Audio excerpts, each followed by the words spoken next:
Parking కి డబ్బులిచ్చి చెప్పుల స్టాండ్ కి డబ్బులిచ్చి ఏంటండి ఇది?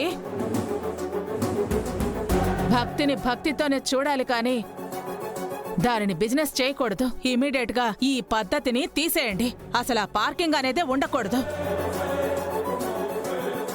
20 రూపాయలు పెట్టిందే అన్యాయం అంటే టైం కూడా ఫిక్స్ చేస్తారా? ముందు అతన్ని వెళ్ళమనండి.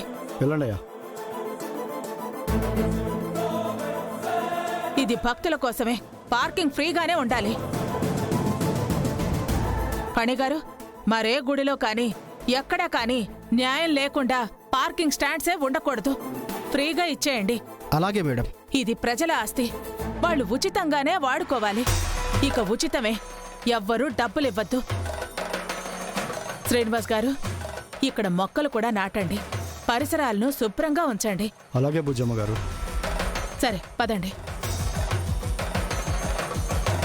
భూపతి గారు, గుడికి ఎందుకు వస్తారు? దండం పెట్టుకోవడానికే కదా అని అన్నారు కదా. ఎంట్రీలోనే ఒకడి పొట్ట కొట్టారు చూడండి. ఓహో, అది తప్పంటావా? మరి తప్పే కదా, కాదా? అవునమ్ము, ఎంత పెద్ద తప్పు చేసింది అక్కాయ్. ఇంకెన్ని తప్పులు చేస్తారో చూద్దాం. ఇందుకే ఉందామన్నాను, అర్థమైందా? పదండి. పద.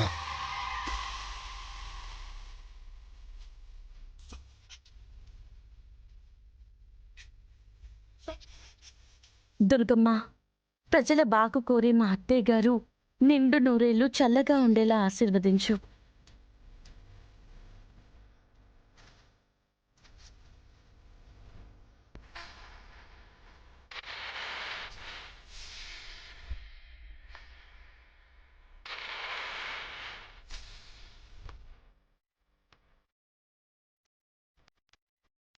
అత్తయ్య గారు రండి, మొక్కు తీర్చుకుందాం.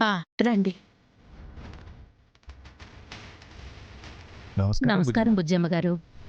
మీరొచ్చి పార్కింగ్ ఫీజు అనేది లేకుండా మంచి పని చేశారమ్మా. భక్తులందరూ ఎంతగానో ఆనందిస్తున్నారు. నేనొచ్చిందే వాళ్ల కోసం. ఇంకా చేస్తాను శర్మగారు. చాలా మంచి పని చేశారమ్మా. మీరు మా కోసమైనా 10 కాలాల పాటు చల్లగా ఉండాలి. అవును, మా అత్తయ్య గారి కోసమే కొబ్బరికాయలు కొట్టి మొక్కు తీర్చుకుని వెళ్దామని వచ్చాము. మంచిదమ్మా. వెళ్ళొస్తామమ్మా.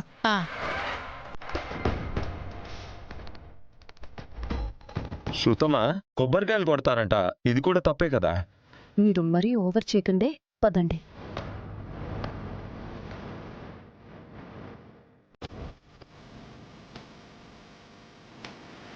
అమ్మా, మొక్కిన మొక్కు తీర్చావు, ఇప్పుడు నా మొక్కు తీర్చుకుంటున్నాను.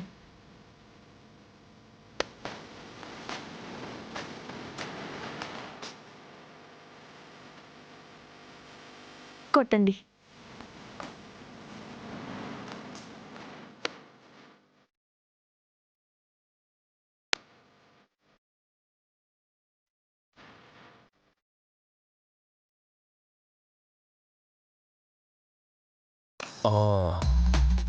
శృతమా, నాకు ఒక బ్రహ్మాండమైన ఐడియా వచ్చింది. ఏంటిది? ఆ కొబ్బరి చిప్పలు తీసుకెళ్లి బయట హోటల్లో అమ్ముకున్నామంటే డబ్బులే డబ్బులు. చిచి చిచి, అసలు మీరు ఇలా తగలడ్డారేంటి? ఇది బ్రహ్మాండమైన ఐడియానా? అడుక్కు తినే ఐడియా. అబ్బా శృతమా, నువ్వు మర్చిపోతున్నావు, మన దగ్గర డబ్బులు లేవు. అందుకని చండాలంగా చిప్పలు అమ్ముకుంటామా? అబ్బా, వచ్చిందాన్ని ఏరుకొని అమ్ముకుంటే ఎంతో కొంత దక్కుతాయి కదా. ఇంకా ఆపుతారా? Stop it. నాన్సెన్స్. సరే, ఇక పోదామా? మనకి పనే ఉంది. వీళ్ళ ద్వారా చేతికి పనేమైనా దొరుకుతుందేమో చూద్దాం.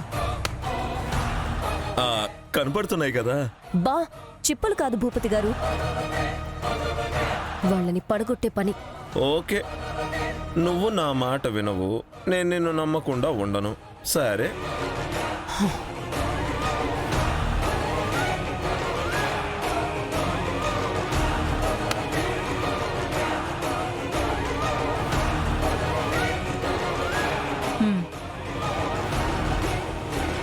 పదండి పదండి.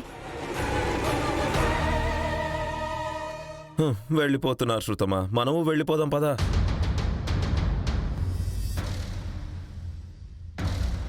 శారదమ్మా, నమస్కారం అమ్మా. మీరేంటి ఇలా అయిపోయారేంటి? ఇక్కడున్నారేంటమ్మా? ఏం చెప్పను బుజ్జమ్మ గారు, ఒక్కగానొక్క కొడుకని కష్టపడి ప్రయోజకుణ్ణి చేసి పెళ్లి కూడా చేశాను. ఇప్పుడు నేను వాళ్లకు భారం అయిపోయానమ్మా. ఇంటిని కూడా రాయించుకుని నన్ను అనాథం చేసేశారు. ఎక్కడికి వెళ్లాలో కూడా తెలీదు. నా బతుకు ఇక్కడే అయిపోతుందమ్మా. అయ్యో నీకెంత కష్టం వచ్చింది. నిన్నిలా చూస్తుంటే నా కడుపు తరుక్కుపోతోంది. అసలు సమస్య ఏంటమ్మా? ఏముందమ్మా, ముసల్దాన్ని అయిపోయాను కదా, అదే వాళ్ళ సమస్య. నేనే కాదమ్మా, నాలాంటి ఎంతో మంది నాలానే బాధపడుతున్నారు. ఎవరొచ్చి మాకు న్యాయం చేస్తారా అని ఎదురు చూస్తున్నామమ్మా. కానీ మాకు ఎవరు న్యాయం చేయరమ్మా. కనీసం మీరైనా మా గోడు పట్టించుకోండి అమ్మా. అరవిందా, శారదమ్మ గారి కొడుకు కోడలు ఎక్కడున్నా తక్షణమే ఇక్కడుండాలి. అలాగేనమ్మా.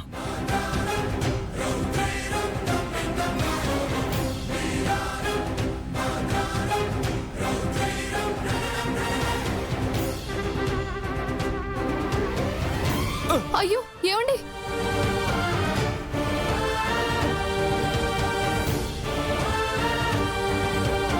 రాడంటమ్మా. 4 తగిలించి తీసుకొచ్చాను. తప్పే లేదండి. నేనేం తప్పు చేశానని నన్ను లాక్కుని వచ్చారు? రక్తాలు కారేలా కొట్టలేదు. సంతోషించు. చూడరా, మీ అమ్మని చూడు. మీ వల్ల ఆవిడకు కలిగిన దుస్థితి చూడు. ఆవిడ పరిస్థితి చూడరా. నేనేం చేశాను?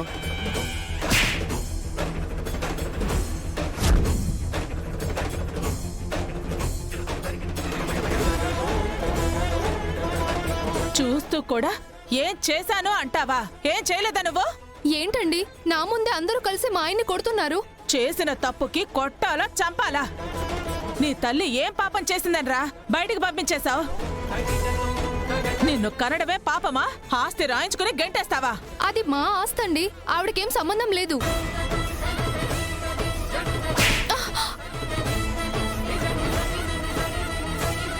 కొడతారేంటండి? మాట్లాడకు. మీ ఆస్తా? శారదమ్మ రూపాయి కూడబెట్టి కట్టుకుందా ఇల్లు. ఇప్పుడు మీదైపోతుందా? ఎలా అయిపోతుంది? ఎలా? ఆవిడికి ఏ సంబంధం లేదు. అబద్ధం మారితే నాలుక చీరేస్తాను. ఇప్పుడేంటండి, ఆశ్రమంలో చేరుతుంది అనుకున్నాం. ఇలా అవుతుందని మాకు తెలియదండి. నోర్మోయ్! అసలు ఆశ్రమంలో చేరడమేంట్రా? నీ తల్లి ఏం తప్పు చేసిందని అనాథాశ్రమానికి పంపించేశావు? అనాథని చేశావు? నీ కోసం మీ అమ్మ నీ చిన్నప్పటి నుంచి ఎంత కష్టపడిందో తెలుసా? నీ తల్లి కష్టమేంటో నాకు తెలుసురా. ఎందుకంటే మీ చిన్నతనం నుంచి మీ అమ్మ నాకు తెలుసు కాబట్టి. నీ చదువుల కోసం అప్పుడప్పుడు నా దగ్గర అప్పు చేసేదిరా. మా అబ్బాయి మంచి స్కూల్లో చదవాలమ్మా, పెద్ద చదువులు చదివి ప్రయోజకుడు అవ్వాలమ్మా అని నన్ను అడిగితే నేనిచ్చేదాన్ని. నువ్వంటే అంత ఇష్టం మీ అమ్మకి. అలాంటి తల్లిని, అంత గారాబంగా పెంచిన తల్లిని అనాథన చేసేశావు. అనాథగా వదిలేశావు. రేయ్, మీ నాన్నగారు నీ చిన్నప్పుడే చనిపోతే నీకు కష్టం తెలియకుండా తన రెక్కల కష్టంతో నిన్ను పెంచిందిరా. నీ కష్టమే తన కష్టం అనుకుంది. నీ బాధే తన బాధ అనుకుంది. నిన్ను కంటికి రెప్పలా చూసుకుంది. నిన్ను గొప్పవాణ్ణి చేసిన మీ అమ్మను ఇవాళ నీకంటూ ఒక స్థాయి వచ్చేసరికి రెక్కలొచ్చేశాయా? ఇప్పుడు మీకు ఆవిడ పనికిరానిది అయిపోయిందా? ఒక్కసారి మీ అమ్మ వైపు చూడరా. ఆవిడ అవతారం చూడు. నువ్వేమో ఇస్త్రీ బట్టలతో స్టైల్గా తయారయ్యావు. ఇదా తల్లి రుణం తీర్చుకోవటం? అసలు మీలాంటి వాళ్ళు పుట్టబట్టే సమాజం ఇలా తయారైంది. నువ్వే కాదు, ఇక్కడ చాలా మంది కన్నీ పెంచిన తల్లిదండ్రుల్ని బయట గెంటేసి వాళ్ళని అనాథాశ్రమాలకి పంపించి అనాథలం చేస్తున్నారు. మీకోసం చిన్నప్పటి నుంచి వాళ్ళు పడ్డ తపన కానీ మీ ఫీజుల కోసం వాళ్ళు పడ్డ కష్టం మీకేం తెలుస్తుంది? తెలీదు. అవన్నీ మీకు అవసరం కూడా లేదు. మీరు ప్రయోజకులు అయిపోతే చాలు. మీకు తల్లిదండ్రులే అక్కర్లేదు. మీకు మీరే గొప్ప. వాళ్ళు కాదు, అయినా మీకు అసలు వాళ్ళు కనపడు కూడా కనపడు. వాళ్ళు మీకు అక్కర్లేదు, అంతేనా? ఎందుకురా? ఏం సాధించడానికి? ఏం సాధించేశారు? కనీసం మానవత్వం కూడా లేదన్న తప్ప. ఇది కరెక్ట్ కాదు. మిమ్మల్ని స్థాయికి తేవడానికి వాళ్ళ స్థాయికి మించి ఎన్నో అప్పులు చేసి ఫీజులు కడతారు. వాటి కోసం ఎన్నో అవమానాల్ని భరిస్తారు. అలాంటి పేరెంట్స్ని మీరు బయటకు గెంటేస్తారా? ఇది కరెక్ట్ కాదు. చిచి, మీరే మనుషులరా? ఆలోచించండి. వాళ్ళకి ఈ వయసులో మీరు తప్పితే ఇంకెవరున్నారు? మీరు వద్దు అనుకుంటే వాళ్ళు ఏమైపోతారు? వాళ్ళు మీ ఆలనా పాలన చూసుకుంటూ మిమ్మల్ని పెంచటం కావాలి. వాళ్ళ చివరి రోజుల్లో మీ దగ్గరే ఉండాలని, వాళ్ళను చూసుకోవాలని మాత్రం మీరు అనుకోరు. ఇదెక్కడ న్యాయం రా? ఎక్కడ న్యాయం? ఏమా, వాడికంటే బుద్ధి లేదు, కనీసం నీకు లేదా? మీ అమ్మకు ఇలాంటి పరిస్థితి వస్తే నువ్వు ఊరుకుంటావా? అమ్మ ఎవరికైనా అమ్మే. నీకెంతమంది పిల్లలు? 2 ఒక పాప ఒక బాబు. ఒక పాప ఒక బాబు. గుర్తు పెట్టుకో, రేపు నీకు ఇలాంటి పరిస్థితే వస్తే అప్పుడేం చేస్తావు? చేసిన కర్మ ఎవ్వరినీ వదలదు, ఇచ్చిందే ఇస్తుంది. చూడు, తల్లిదండ్రులెప్పుడూ మీరు బాగుండాలనే కోరుకుంటారు. మీరేదో వాళ్ళకేదో చేసేస్తారని ఆశించరు. దేవుడి కృప పొందడం కోసం గుడికెళ్తారు, పూజలు చేస్తారు, దీక్షలు చేస్తారు. కానీ ఇంట్లో ఉన్న తల్లిదండ్రుల్ని మాత్రం పట్టించుకోరు. కష్టం వస్తే వెళ్లాల్సింది గుడిలకు కాదు, మీ అమ్మా నాన్నల దగ్గరికి వెళ్ళండి. వాళ్ళ ఆశీర్వాదం తీసుకోండి. శ్రీవారి పాదాలకి ఎంత శక్తి ఉంటుందో అంతకంటే ఎక్కువ శక్తి మీ తల్లిదండ్రుల పాదాలకుంటుంది. మీ ఇంట్లో ఎన్ని దేవుళ్ళ విగ్రహాలున్నా మీ అమ్మ నాన్నల కంటే అవన్నీ తక్కువే. వాళ్ళనే మీరు దారి కొదిలేస్తే మీకెంత దైవభక్తున్నా వేస్ట్. ఆ దేవుడు కూడా మిమ్మల్ని దీవించడు. ఇప్పుడు ఆవిడికి ఏమీ లేదనే కదా బయటకు పంపించేసా? పణిగారు, మేడం, శారదా ఇంటి పత్రాల్ని శారదా పేరు మీద రాయించి తీసుకుని రండి. మేమిక్కడే వెయిట్ చేస్తాం. అలాగే మేడం.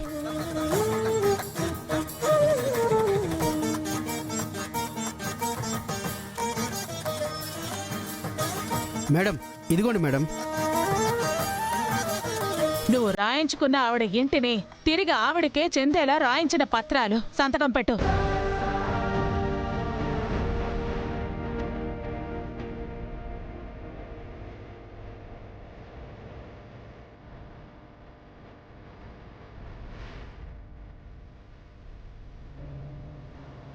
ఇప్పుడు ఆవిడకు ఇల్లుంది, అనాథ కాదు. మీరే ఏ దిక్కో చూసుకోండి. లేదు బుజ్జమ్మ గారు, ఉన్న పొలంగా ఎక్కడికని వెళ్తారు? వాళ్ళు కష్టపడతారు, అది నేను చూడలేను. ఇంట్లోనే ఉండేలా చెప్పండి. విన్నావారా? ఇదిరా అమ్మ అంటే. అమ్మా, మమ్మల్ని క్షమించండి అమ్మా. క్షమించండి అత్తయ్య గారు.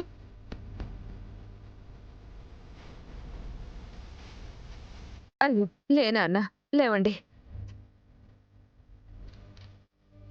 తప్పు అయిపోయిందమ్మా. ఇంకెప్పుడు నిన్ను దూరం చేసుకోం, నిన్ను బాధ పెట్టం, నీకే కష్టం కలిగించకుండా నిన్ను బాగా చూసుకుంటాం.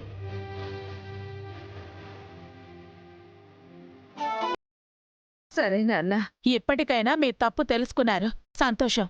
మీరే మేడం, మీ వల్లే మేడం. ఇంకెప్పుడు ఈ తప్పు చేయం. నన్ను ఎలా నా తల్లి పెంచిందో అలాగే మా అమ్మని కంటికి రెప్పలా చూసుకుంటాం. ఇదే కావాలి. ఈ మార్పే అందరిలోనూ రావాలి. మీ మేలు మర్చిపోలేనమ్మా. జాగ్రత్తగా ఉండు. అలాగేనమ్మా, వస్తాము. వస్తాను మేడం, పదమ్మా.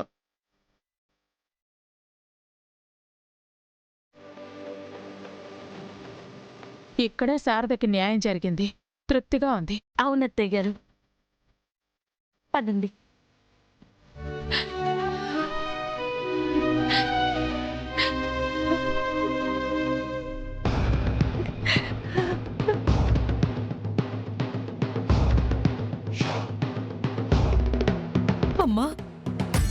నన్ను క్షమించు తల్లి. నేను తప్పు చేశాను. నేను తప్పు చేశానమ్మా. నేను ఒక ఆడదాన్నయ్యుండి నా కొడుకుకి పుట్టిన ఆడబిడ్డని మార్చాను. నా మనవరాలికి అన్యాయం చేయబోయాను. నా తప్పుని క్షమించమ్మా. ఇంకెప్పుడు ఆడపిల్లను తక్కువగా చూడను. ప్రేమని, అభిమానాన్ని చూపిస్తాను తల్లి. నా తప్పుకి ప్రాయశ్చిత్తంగా ఇంకేం చెయ్యాలో తెలియక ఇలా చేస్తున్నాను. నిన్ను వేడుకుంటున్నాను. నన్ను క్షమించమ్మా. ఈ పాపాత్మురాల్ని క్షమించు.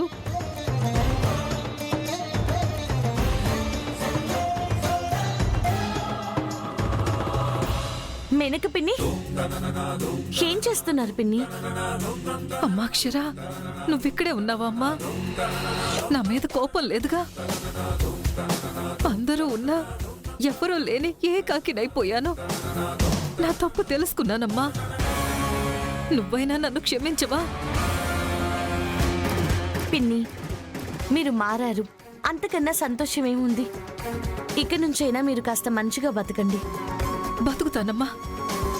మంచిగానే కాదు, మనిషిగా బతుకుతాను. ఊరుకో మేనక, ఏడవకు.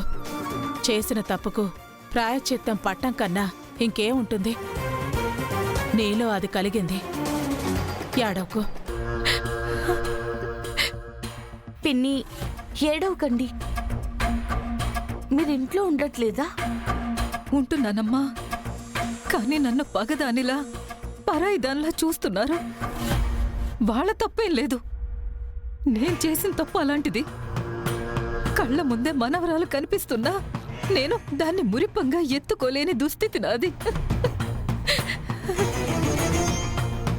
బాధపడకండి పిన్ని. నేను సుబ్బు, సుష్మితతో మాట్లాడతాను. ఏమండి, మీరు అత్తయ్య గారి ఇంటికెళ్ళండి. పిన్నితో నేను వెళ్తాను. అలాగే. బాధపడకు మేనక, అక్షర మాట్లాడుతుందిలే, అన్నీ సర్దుకుంటాయి. అక్షర, తీసుకెళ్ళమ్మా. పద పిన్ని. అమ్మా పదమ్మా. ఏమ్మా, చుట్టూరా తిరిగి తిరిగి ఇక్కడ ఆగాం. మనకు ఉపయోగపడేది ఏం కనపడింది? ఆ మేనక మారిందా అనడం తప్ప. బా కాదండి, మేనక మారిందంటే నేను నమ్మలేకపోతున్నాను. అబ్బా, ఇప్పుడు ఆవిడ మారితే ఏంటి, మారకపోతే ఏంటి? దీని గురించి మనం తలపగలు కొట్టుకోవడం అవసరమా?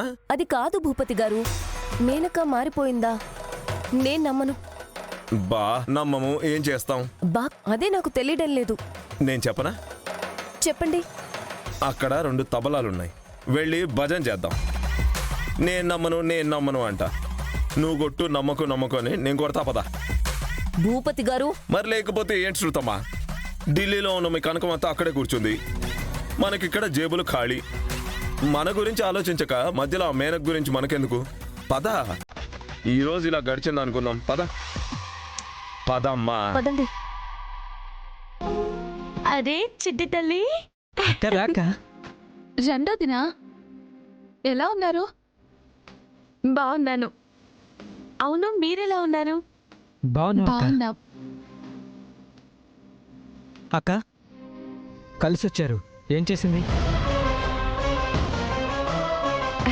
ఏం లేదు తమ్ముడు, మీరు పిన్నిని అపార్థం చేసుకోకండిరా. తినిప్పుడు పూర్తిగా మారిపోయారు. మీకు తెలీదు, మీకోసమే నా కొడుకుకి పుట్టిన ఆడబిడ్డని మార్చాను. నా మనవరాలికి అన్యాయం చేయబోయాను. నా తప్పుని క్షమించమ్మా. తన తప్పు తెలుసుకున్నారు తమ్ముడు. మారిన వాళ్ళని దగ్గరికి తీసుకోవాలి, దూరం పెట్టకూడదు, పగవాళ్ళలా చూడకూడదు. పిన్నికి మీరు తప్ప ఇంకెవరున్నారు చెప్పండి? సుష్మిత, నిన్నిక నీ తల్లిలాగే చూసుకుంటారు. ఏ సమస్య రాదు. అంతకు మించి ఇంకేం కావాలొదినా? అమ్మ మారితే సంతోషమే కదక్క. అయ్యో, మారిపోయాను నాన్న, మారిపోయాను. పాపనిటివమ్మా. నిన్ను తాకాలంటే కూడా గిల్టీగా ఉంది. చాలా తప్పు చేశాను తల్లి. ఇక నిన్ను అస్సలు మిస్ చేసుకోను. నువ్వు నా ప్రాణం బంగారు తల్లి, నా ప్రాణం. మీరిలా ఉండడమే మాకు కావాలి పిన్ని. ఇలాగే చచ్చే వరకు ఇలాగే ఉంటాను అక్షర. ఎవ్వరిని వేరు చేయను. నా కొడుకుని కోడల్ని నా మనవరాల్ని జాగ్రత్తగా చూసుకుంటాను. నా చిట్టి తల్లిని మురిపంగా పెంచుకుంటాను. ఇక నేను చేయగలిగింది ఇదే. పాపను పెంచి ప్రేమగా చూసుకుని నేను చేసిన పాపాలకు ప్రాయశ్చిత్తం చేసుకుంటాను. ఇక నా జీవితం మొత్తం నా బంగారు తల్లితో గడిపేస్తాను. నాకింకేం వద్దు. థ్యాంక్స్ అక్షర. నన్ను శత్రువుగా చూస్తున్న వాళ్ళకి దగ్గర చేశావు.